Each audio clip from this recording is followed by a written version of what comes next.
नमस्कार, आपके साथ हूं मैं राजीव शर्मा। ऑपरेशन सिंदूर के दौरान स्वदेशी हथियारों ने अपनी काबिलियत दुनिया के सामने दिखा दी। भारत की स्वदेशी रक्षा क्षमताएं लगातार नई ऊंचाइयों को छू रही हैं और इसी कड़ी में डीआरडीओ ने अपने स्मार्ट एंटी एयरफील्ड वेपन यानी 100 को और घातक बनाने की दिशा में एक बड़ा कदम उठा लिया है। सूत्रों के मुताबिक डीआरडीओ अब इस गाइडेड बम को जेट इंजन से लैस एक mini air launch cruise missile में बदल रहा है, जिसकी मारक क्षमता 200 किलोमीटर से ज्यादा होगी। यानी एक ऐसा हथियार होगा जो दुश्मन मुल्क पर कहर बरपा देगा।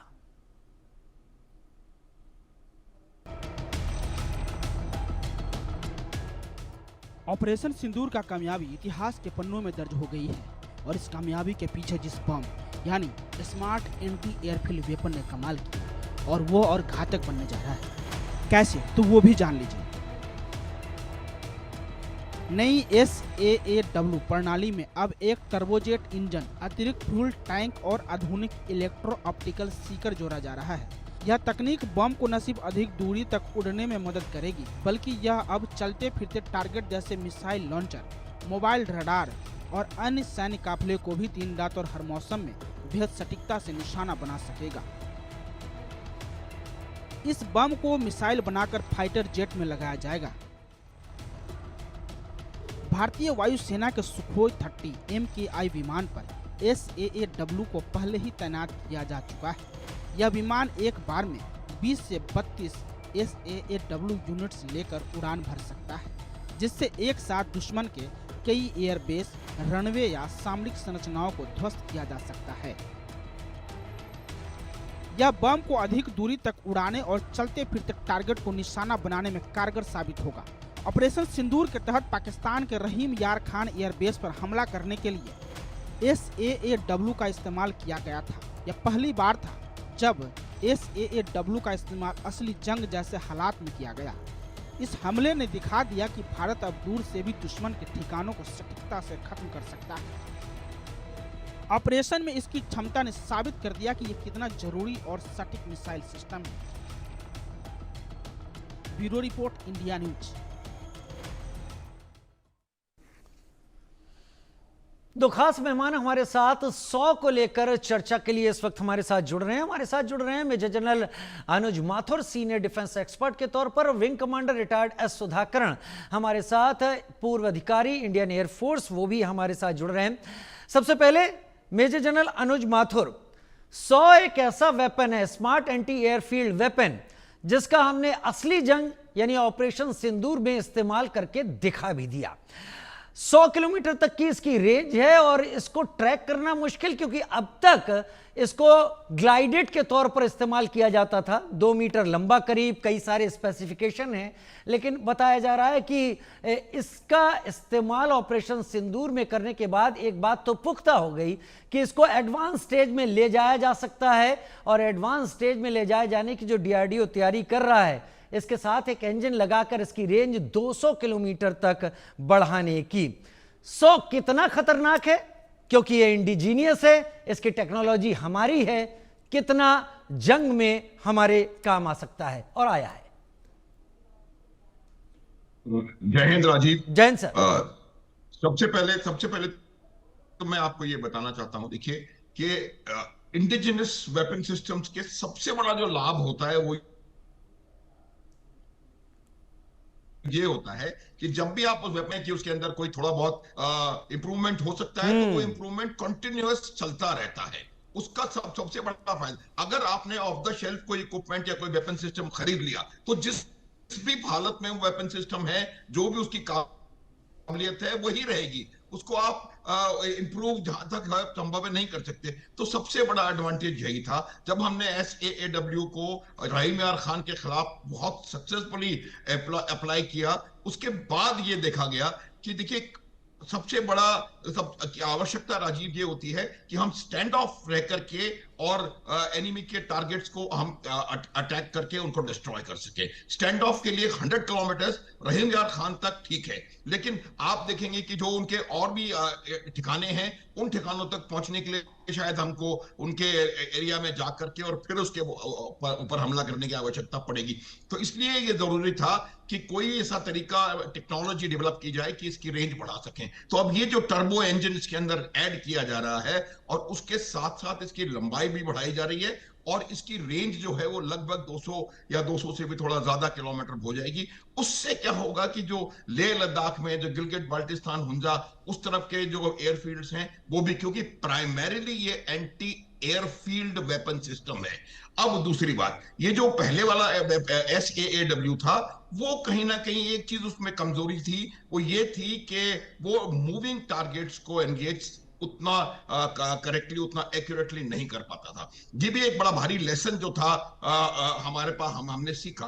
तो उसके बाद इसको, उसमें जो जो फर्दर एडवांसमेंट्स किए गए हैं, उसमें वो न केवल एयरफील्ड्स को नुकसान पहुंचा सकता है, बल्कि वो वहां पर हैंगर्स हैं, जो उनके मोबाइल रेडार सिस्टम्स हैं, जो मोबाइल उनके मिसाइल कैरियर्स हैं, उनको भी मोबाइल कंडीशन में भी उनके ऊपर लॉक इन करके उनके ऊपर नुकसान पहुंचाया जा सकता है। तो ये दूसरा बहुत बड़ा एडवांटेज जो है हमें आने वाला समय में दिखाई देगा, और ये मुझे लगता है कुछ ही दिनों में ये लोग पोखरण में या जहां भी करना चाहते हैं इसका टेस्ट फायरिंग कर लेंगे। Right sir. तीसरी चीज होती है कि ये all weather, all terrain, day night weapon system है। ऑल वेदर, ऑल टेरेन हमारे लिए बहुत ज्यादा आवश्यक है, क्योंकि हमारा एक ऐसा अनोखा बॉर्डर है कि हमारे पास सियाचिन ग्लेशियर के आसपास -40, -50 वाला टेम्परेचर भी है, और जैसलमेर, बाड़मेर में +40, +50 वाला टेम्परेचर भी है। तो मेरा ये मानना है कि एनी वेपन सिस्टम जो कि हमारी आर्म फोर्सेस के पास है, जिसके अंदर all weather day night capability है, वो हमारे लिए बहुत ज्यादा कारगर और कामयाब सिद्ध होता है। तो इसके अंदर वो भी डाला गया है। तो एक्यूरेसी इंप्रूव हो गई है, रेंज इंप्रूव हो गई है, इसका पेलोड जो है, उसकी जो पेनिट्रेशन कैपेबिलिटी है वो इंप्रूव हो गई है। मूविंग टारगेट्स के ऊपर ये उनको इफेक्टिवली एंगेज कर सकता है, और स्टैंड ऑफ रहते हुए हम लगभग प्रत्येक पाकिस्तानी एयरफील्ड को हम इससे एंगेज कर सकते हैं। तो राजीव, मेरे हिसाब से ये बहुत बेहतर तरीके की, इसको कहा जा रहा है कि mini air launched cruise missile है, और ये मिसाइल बहुत ज्यादा घातक सिद्ध होने वाली है किसी भी शत्रु के लिए। मेजर जनरल अनुज माथुर, जैसे जैसे आप जैसे सीनियर वरिष्ठ लोग इसको एक्सप्लेन करते हैं, जैसे विंग कमांडर एस सुधाकर भी मेरे साथ इस वक्त जुड़ गए हैं, तो मुझे आप लोगों पर गर्व होता है। वो इसलिए कि जब ऐसे वेपन्स आज आ रहे हैं जो हमारे बूट्स ऑन ग्राउंड को पहले से इतना सिक्योर टेरेन दे देंगे, जब आप लोग उस दौर में थे और आप लोग तब एनिमी टेरिटरी को सामने देखते थे, तब आपको सपोर्ट करने के लिए हमारे पास ये सारी चीजें नहीं थी। हम कहीं बहुत दूसरे देशों के ऊपर या तो आधारित थे या इंतजार करते थे। विंग कमांडर एस सुधाकर भी मेरे साथ इस वक्त जुड़े हुए हैं। Wing commander S Sudhakar, Su-30 MKI की बात करें या जैगुआर की बात करें, if I am not wrong Mirage 2000 की भी बात करें, तो शायद उनके साथ ये 100 वेपन अब तक इंटीग्रेटेड है और उसी का इस्तेमाल किया जाता रहा है। लेकिन नया जो 100 आ रहा है, जिसमें एक जेट इंजन भी होगा, कहा जा रहा है कि ये जो 100 है, ये अपने साथ एक एडवांस इलेक्ट्रो ऑप्टिकल सीकर भी इसके साथ होगा। ये चीजें आम जनता को समझ में नहीं आती। बस इतना कि देश आत्मनिर्भर हो रहा है, हम क्रिटिकल टाइम पर दूसरे के सामने हाथ नहीं फैलाएंगे यूक्रेन की तरह। लेकिन आप बताइए, नया 100 कितना एडवांस होने जा रहा है और कितना बड़ा चेंज लाएगा आर्मी कैपेबिलिटीज में, फाइटिंग कैपेबिलिटीज में हमारी। देखिए, ये सब वेपन्स जो हैं, ये कंटिन्यूस इंप्रूवमेंट और एवोल्यूशन स्ट्रेटेजी के तहत बनाई जाती हैं। पहले क्या होता था कि मतलब बंदूक से गोलियां चलती थी और फिर दुश्मन को हम मारने की कोशिश करते थे। फिर जहाज आए, जहाज ने पूरे एयर सिचुएशन को चेंज कर दिया। फिर इंफॉर्मेशन वॉरफेयर आ गया था, जो सेकेंड वर्ल्ड वॉर में, अगर मैं आपको बताऊं, तो वो जंग जीती गई थी इंफॉर्मेशन के आधारित पे। क्योंकि जो ब्रिटेन थी, वो जर्मनी के जो एनिग्मा साइफर मशीन्स थे, उसको उन्होंने पेनिट्रेट कर लिया था, उसके मैसेजेस को डिकोड कर पा रहे थे रियल टाइम, और लास्ट मोमेंट तक बताया नहीं था, जिससे सब पता चल गया। हाँ, तो उनको ये पता था सब कुछ कि दुश्मन करने क्या वाला है। उसके बाद जब हम लोग 2000 के बाद हम नेक्स्ट सेंट्रिसिटी ऑफ वॉरफेयर की कॉन्सेप्ट लेके प्रोजेक्ट एफनेट जैसे, IACCS जैसे प्रोजेक्ट पे हम काम कर रहे थे, जो आपने ऑपरेशन सिंदूर में अभी देखा है। लेकिन 2014 के आसपास चाइना ने अपने जो डॉक्ट्रिन है उसमें मेजर तब्दीली की थी और उन्होंने अपने वॉरफेयर को इंटेलिजेंस इनेबल्ड वॉरफेयर की एक नई सूरत दी थी, जो अभी भी हमने अभी देखा नहीं है और अभी ये आगे देखने को मिलेगा। तो अभी आपने जो अभी ये जो कहा है कि जहां पे ये ऑप्टिकल सीकर हैं, तो उसका ये मतलब हुआ कि अगर मान लीजिए मैंने आसिफ मुनीर की तस्वीर उसके अंदर डाल दी, तो ये लॉइटरिंग मुनिशंस का काम कर सकते हैं। वो जब वो फोटो देखेगी तो वहां जाके मैच करके जाके वो घात कर सकता है, मतलब हमला कर सकता है। मतलब वो एयरफील्ड का हो सकता है, रडार का हो सकता है, इंसान का हो सकता है, गाड़ियों पत्थरबंद गाड़ियों का हो सकता है। तो ये एक एवोल्यूशनरी वॉरफेयर है जिसमें हम एक काउंटर मेशर लाते हैं बैटलफील्ड पे। अभी इसमें आपको दिलचस्प बात यह है कि अभी चाइनीज जो आर्मी है जो इसकी जो तोड़ निकालेगी, और इसकी तोड़ ये है कि अभी डायरेक्टेड एनर्जी वेपन्स जो हैं वो ज्यादा यूज होते हैं, और डायरेक्टेड एनर्जी वेपन्स के सामने ये म्यूनिशंस खड़े नहीं हो पाएंगे, क्योंकि ये इंजन जो है सबसोनिक होते हैं और ये जब तक मिड एयर में ही इनको वो तबाह कर देते हैं। लेकिन ये अभी क्या होगा कि इसमें इंटेलिजेंस बिल्ड होना शुरू होगा और फिर ये स्वॉर्म्स में एक्ट करेंगे। तो पहले हाइपरसोनिक ग्लाइडर वेपन्स जाएंगे, वो अटैक करेंगे, फिर ये लेयर 2 में आएंगे, सेकेंड वेव में आएगा, और सेकेंड वेव में वो ये काम करेगा कि ये जो एयर सिचुएशन है उसको वो सैचुरेट कर देगा, ताकि दुश्मन अभी आपने देखा था ऑप सिंदूर में कि उन्होंने 500 के करीब ड्रोन से एक साथ दागे थे। राइट। तो हमारी एयर सिचुएशन जो एयर स्पेस थी वो लगभग सैचुरेशन की कगार पे पहुंच गई थी। लेकिन फिर भी आपको ये जान के ताजुब होगी कि हमारी जो वायुसेना थी, जो थल सेना थी, जो उनके पास जो वेपन्स थे, उन्होंने एक भी वेपन को यहाँ आके कुछ भी मेजर डैमेज करने से रोक दिया था। तो ये भी वही काम करेंगे कि अगर उनको मौका मिले वो जरूर अटैक करेंगे। लेकिन अभी आपको ये अभी चंद ही महीनों में आपको ये सुनने को मिलेगा कि ये स्वॉर्म्स में एक्ट कर रहे हैं। तो उसमें स्वॉर्म्स में एक्ट करने के लिए स्वॉर्म इंटेलिजेंस एल्गोरिथम्स यूज होते हैं, ताकि 10 ये एक साथ दागे जाएंगे तो वो कोऑर्डिनेटेड अटैक करेंगे, और जब कोऑर्डिनेटेड अटैक करेंगे तो उनको समझ में नहीं आएगा किसको मारे किसको छोड़े। उसमें किसी चीज में कोई चीज डिकॉय भी हो सकता है जिसमें कुछ नहीं हो सकता है। अगर उसको एंगेज करोगे तो आपका एनर्जी वेस्ट होता है। तो ऐसे बहुत सारे ऐसे टैक्टिक्स इसमें यूज होते हैं। ये अकेले एक वेपन कुछ नहीं कर सकता, लेकिन जब एकजुट हो जाते हैं फिर उनकी वो एक फोर्स मल्टीप्लायर का काम करते हैं, और फिर होल एम ये होता है कि दुश्मन की जो एफर्ट्स है उसको सैचुरेट कर दे, उसको कंफ्यूज कर दे और उसको मिसडायरेक्ट कर दे।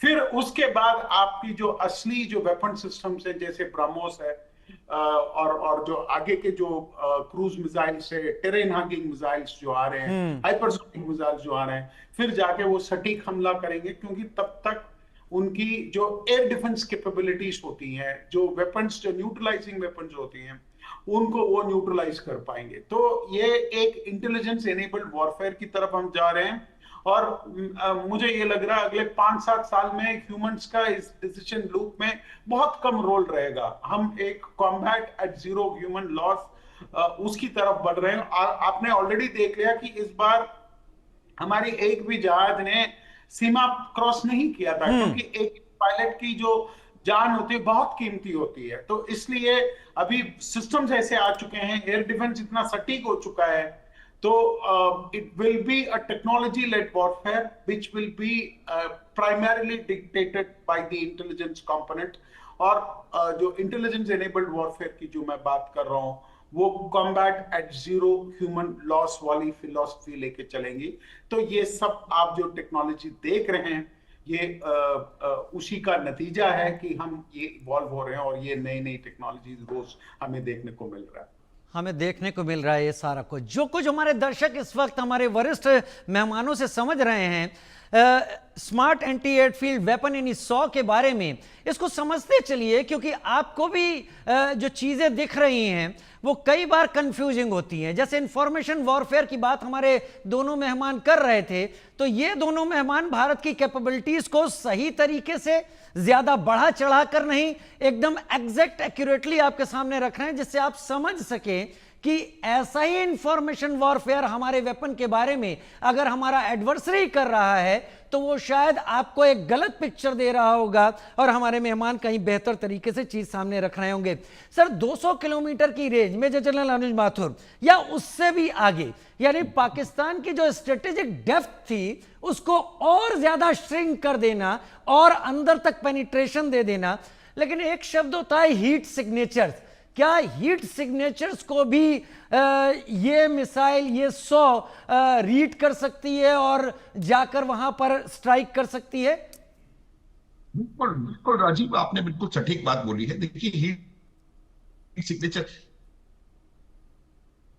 ये जो सीकर्स हैं उसके बेसिस के ऊपर मेरे ख्याल से काम करते हैं। और मेरा ये मानना है कि ये जो सीकिंग डिवाइसेस होती हैं ये इतनी प्रिसाइसली बनाई जाती हैं, और यही जो अभी अभी हमारे एयरफोर्स के साथ वो बता रहे थे, मैं वही बात उसको आगे बढ़ाने की कोशिश करूंगा। देखिए, जब उन्होंने इतने जबरदस्त तरीके से आपके ऊपर एक साथ स्वॉर्म अटैक किया 500 उसके साथ, तो हम क्यों उसको डिनाई कर पाए? मैं आपको रोक नहीं रहा, लेकिन प्रधानमंत्री ने ऑपरेशन सिंदूर पर जब पार्लियामेंट में बयान दिया तो उन्होंने कहा कि आपको यकीन नहीं होगा, करीब 1000 ड्रोन से अटैक किया गया था। मेजर जनरल अनुज माथुर, मैं वही कह रहा हूं, तो उसकी मैं आपको वजह बताने की कोशिश कर रहा हूं कि हमने जो 22-23 अप्रैल के बाद से, जब ये निर्णय दौरान में हमने एक ऐसी जबरदस्त इलेक्ट्रॉनिक फेंस तैयार कर ली थी जो कि सर क्रीक से लेकर के सियाचिन ग्लेशियर तक थी। अनब्रोकन फेंस, इलेक्ट्रॉनिक फेंस थी, जिसको कि पार करके दुश्मन का कोई भी एरियल सिस्टम आ नहीं सकता था। जितने भी रडार, छोटी से छोटी यूनिट के पास का रडार से लेकर के इंडियन एयरफोर्स के एयर डिफेंस वेपन सिस्टम्स तक, तमाम रडार सिस्टम्स को इंटीग्रेट करके जबरदस्त इलेक्ट्रॉनिक फेंस बना ली थी हमने, पहली बात। दूसरी बात, जो एयर डिफेंस वेपन सिस्टम्स थे, जो एक इन्फेंट्री बटालियन के एयर डिफेंस वेपन सिस्टम्स से लेकर के और इंडियन एयरफोर्स के एयर डिफेंस एयरक्राफ्ट, वो तमाम को एक साथ इंटीग्रेट करके हमने दुश्मन के 1000 ड्रोन के अटैक को नाकाम किया। उससे क्या हुआ? देखिए, जो इलेक्ट्रॉनिक फेंस थी उसने एक्यूरेट पिन पॉइंटेड इंफॉर्मेशन दी कि कौन सा सिस्टम कहां पर कैसे आ रहा है। उसके बाद हमें ये एग्जैक्टली पता था कि उसको एंगेज करने के लिए, उसको न्यूट्रलाइज करने के लिए कौन सा एयर डिफेंस वेपन सिस्टम कहां पर मौजूद है, और उसी को डायरेक्ट करके और उससे उस एनिमी रडार्स को, एनिमी मिसाइल्स को एंड इनको नीचे गिराया गया। देखिए, सबसे ज्यादा आवश्यक जो चीज है, जो कि हमें उस पर मेरे हिसाब से काम करना अभी बाकी है, वो ये है कि हमें AI एनेबल्ड ड्रोन मिसाइल एक सिस्टम की बहुत ज्यादा जरूरत है। और उस सिस्टम भी कौन सा? अभी हम अपनी जो हमारी ब्रह्मोस मिसाइल ने और इंडियन ने बहुत अच्छा काम किया है, ऑल राइट, एक चीज है वो मैं मानता हूं। उसकी वजह ये थी कि हमने पहले उनके एयर डिफेंस सिस्टम्स को काफी हद तक न्यूट्रलाइज करके उनको काफी नाकाम कर दिया था। लेकिन आवश्यकता है, ये बड़ा भारी लेसन निकल करके आया है कि अगर आप डिसाइसिव इंपैक्ट डालना चाहते हैं दुश्मन की डिफेंसेस के ऊपर, तो आपको हाइपरसोनिक और बहुत बेहतर AI enabled drone missile system. मैं आपको बताता हूं सबसे बड़ा एडवांटेज आज की तारीख में क्या है, कि जो लोग बना रहे हैं वो और जो इसका प्रयोग करेंगे वो आपस में मिलके सिनर्जी के साथ काम कर रहे हैं। इस वजह से जो हमें एंड इसलिए कि हर जगह पर जहां काम चल रहा है वहां एक specifically nominated experienced air force officer है, जो कि पूरे कॉन्टिन्यूअसली DRDO के साथ जैसे जैसे इवोल्यूशन हो रहा है, जैसे जैसे वेपन सिस्टम का डेवलपमेंट हो रहा है, उनके साथ वो रहता है, उनको लगातार उसकी एडवाइस होती रहती है। तो ये तो एक दो चीजें जो हो रही हैं उसकी वजह से हमको जो हमारी आवश्यकता है वो करने पर। अब मैं 1999 का आपको उदाहरण दे सकता हूं। हमारे पास एयरफोर्स के पास वेपन सिस्टम्स नहीं थे जो कि कारगिल में हम हमला कर सकें। आनंद फानन में हमने of the shelf weapon system खरीदे, फिर जगुआर्स को उन वेपन सिस्टम्स को यूज करने जी। के काबिल बनाने के लिए 10 दिन और लग गए। तो मेरा कहने का अर्थ यह है कि अब जो टेक्नोलॉजिकल एडवांसमेंट्स हो रहे हैं और अब जो आर्म्ड फोर्सेस की नीड बेस्ड टेक्नोलॉजी के साथ डेवलपमेंट हो रहा है, उससे हमको आज ये हालत थी हमारी कि हमने एक दिन में 22 मिनट में भारतीय वायुसेना ने शत्रु का जो हमारा पॉलिटिको मिलिट्री एम था उसको हासिल कर लिया। तो ये अंतर है पिछली बार में और अभी में। तो इसका मेरा ये मानना है कि ये बहुत जबरदस्त तरीके से हम लोग इसके ऊपर तैयारी कर रहे हैं। लेकिन फिर मैं रिपीट करूंगा, आपके दर्शकों को पता होना चाहिए कि हमें AI एनेबल्ड ज्यादा आगे जाने की आवश्यकता है, वेरी अर्जेंटली। तुरंत, वेरी अर्जेंटली हमें जाने की आवश्यकता है। और शायद इसीलिए भारत दूसरों से मांगने की जगह अपनी रिसर्च को और तेज कर चुका है। लेकिन विंग कमांडर एस सुधाकरण, मैं पाकिस्तान को हमारा मेन एडवर्सरी मानकर किसी भी प्रोग्राम को आगे बढ़ाने की नहीं सोचता हूं। समय बदल गया है, पाकिस्तान के पीछे PLA रहा है। हमारे डिप्टी चीफ ऑफ स्टाफ ने साफ कह दिया था कि हम 3 देशों से लड़ रहे थे और उसमें सबसे बड़ा रोल प्ले कर रहा था चीन।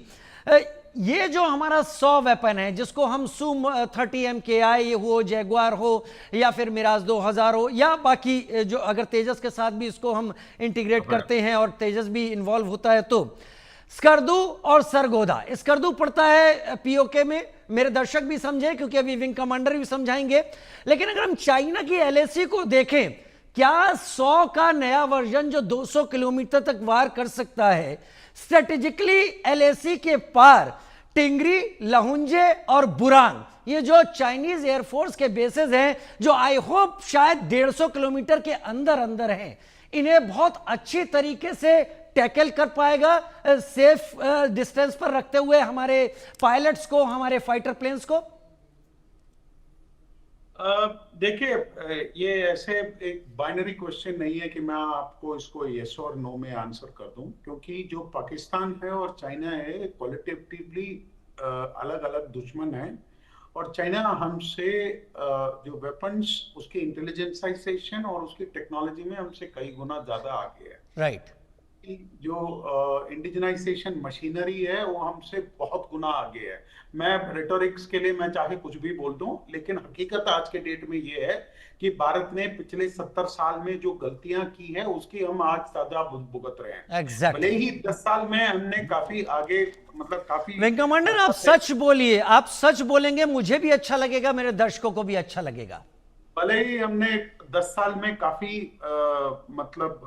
गैप क्लोज कर लिया है, लेकिन आपको ये चीज जानना पड़ेगा कि हम लगभग 0 या 1 से स्टार्ट कर रहे हैं, तो अभी हम पासमार्क तक भी नहीं पहुंचे हैं। अगर AI और क्वांटम जैसे एडवांस टेक्नोलॉजीज की बात करें, भारत कहीं पे भी खड़ा नहीं होता।